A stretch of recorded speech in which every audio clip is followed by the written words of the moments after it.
दहशतगर्दी का नासूर दोबारा सर उठा रहा है। सवाल यह है कि इन दहशतगर्दों को दोबारा कौन वापस लाया, किस तरह दोबारा पाकिस्तान का अमन ख़राब हो गया, किसने कहा था ये जिहादी हैं और पाकिस्तान के दोस्त हैं, किसने कहा था इन लोगों ने हथियार डाल दिए और ये मुल्क की तरक्की में हिस्सा लेंगे। वज़ीर-ए-आज़म का वफाकी काबीना के इजलास से खिताब। बोले खैबर पख्तूनख्वा को 417 अरब रुपये से ज़्यादा दहशतगर्दी की मद में दिए गए, खुदा जाने वो कहाँ खर्च किए गए, कोई नहीं जानता।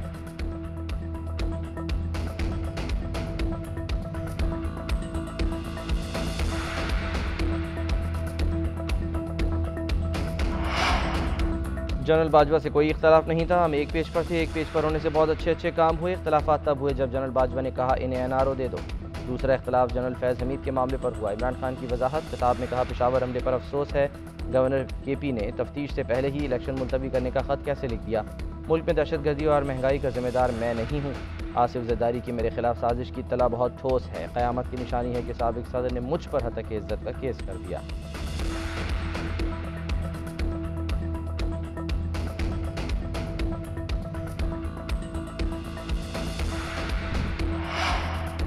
पाँच के टोले ने मुल्क बर्बाद किया, तामीर नौ कर रहे हैं, सजावट भी करेंगे। खोसा हो, डैम वाला बाबा या इमरान और उसकी दो बेसाखियाँ, सब अंजाम को पहुँच गए। मरियम नवाज़ की बहावलपुर में घनगरज।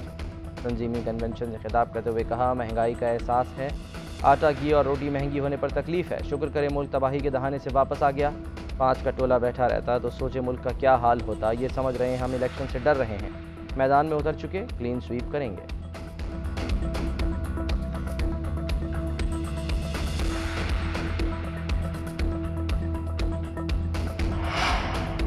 मरियम नवाज़ के चीफ ऑर्गेनाइज़र बनने पर पार्टी ओहदे से इस्तीफ़ा दे दिया था, अब कोई ओहदा कबूल नहीं करूंगा, अगला इलेक्शन नून लीग के टिकट पर ही लड़ूंगा। शाहिद खाकान अब्बासी ने बता दिया। कहते हैं मरियम नवाज़ लीडरशिप पोजीशन में आई हैं, उन्हें ओपन फील्ड मिलनी चाहिए।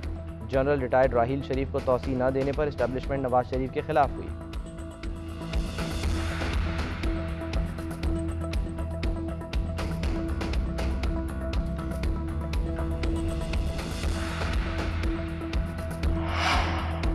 इलेक्शन कमीशन को धमकाने के केस में फवाद चौधरी जमानत पर अडियाला जेल से रिहा। इस्लामाबाद की मकामी अदालत ने 20,000 रुपये के मुचलकों की एवज जमानत मंजूर की थी। फवाद चौधरी कहते हैं अगर जेहलम चकवाल और मियांवाली के MNA गद्दार हैं तो मुल्क का वफादार कौन है। इमरान खान लोगों के दिलों में बसते हैं, उन्हें कोई माइनस नहीं कर सकता।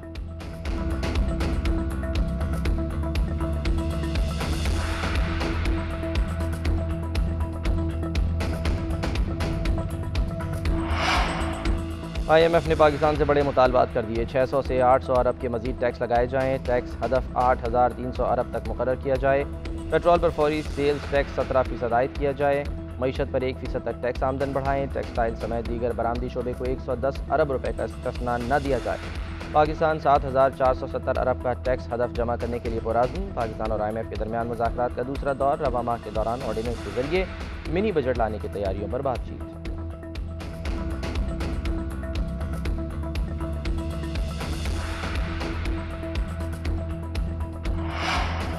मुल्क में महंगाई की शरह तारीख की बुलंद तरीन सतह पर पहुँच गई। इदारा शुमारियात के मुताबिक जनवरी में महंगाई की शरह में 2.9% इजाफा, शरह 27.6% तक पहुँच गई।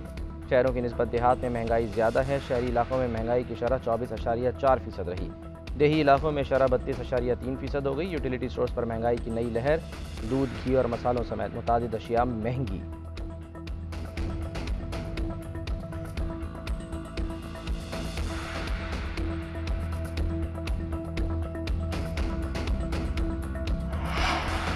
और शाहिद आफरीदी की PCB मैनेजिंग कमेटी में काम जारी रखने से माजरत, इस्तीफ़ा दे दिया। कहते हैं बोर्ड चाहता था मैं उबूरी चीफ सेलेक्टर रहूं, लेकिन मसरूफियात की वजह से मैं अपने ओहदे पर काम जारी नहीं रख सकता।